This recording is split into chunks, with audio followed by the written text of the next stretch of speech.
En France, ils sont presque une centaine chaque année à réaliser ce métier, directeur des programmes. Certains y donnent 100% de leur temps et 100% de leurs activités, tandis que d'autres foutent rien du tout. Mais parfois, au-delà des bonnes intentions, le métier devient horrible et à cause de la crise ou d'une mauvaise gestion, eh bien c'est la clé sous la porte, le directeur des programmes est viré.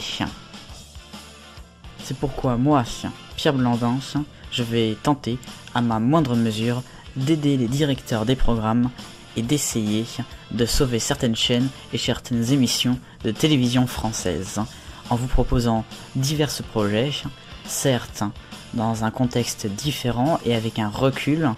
Bienvenue dans Directeur des programmes sur Génération Télévision.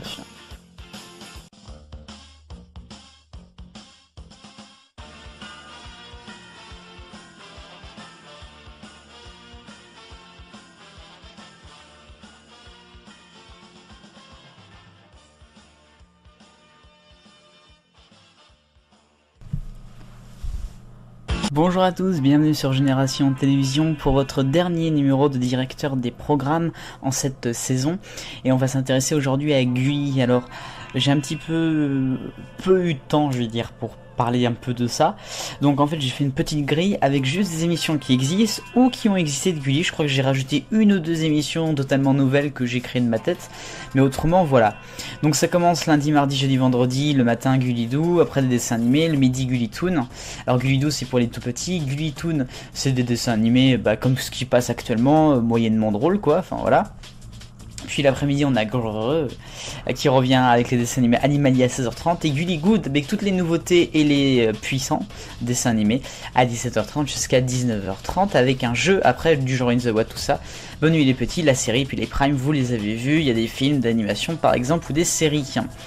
Le mercredi, c'est le même principe, sauf qu'à 9h, on retrouve Code Aventure.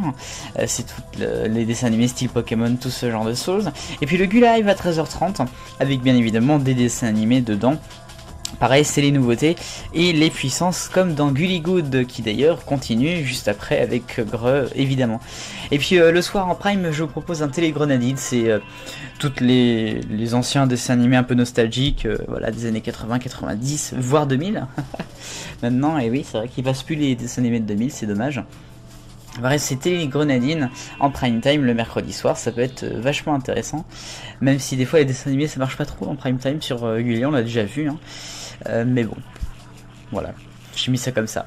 Le samedi, eh bien, je vous propose le matin le même programme avec Code Aventure qui arrive. Et puis on a Gulli Pop, c'est pour les filles, donc Code Aventure c'est plutôt pour les garçons, Gulli Pop c'est plutôt pour les filles, ça se passe à 13h30. Et puis bien sûr Gros Cartoon qui revient à 16h30 avec les cartoons et en particulier les dessins animés que l'on voit un peu dans Grrr et à la fois un petit peu dans Gros Cartoon aussi. Et puis le dimanche c'est à peu près la même chose sauf le matin Gulli Japan qui fait face à Bunny Tonic sur France 3. Des émissions l'après-midi du style Total Wipeout ou Interville, le genre de truc. Et puis dimanche Cartoon qui est un rendez-vous vraiment de vieux cartoons style ce que l'on voyait dans ces cartoons à 19h30. Voilà pour votre directeur des programmes, vive le bonheur et tous des millions de copains.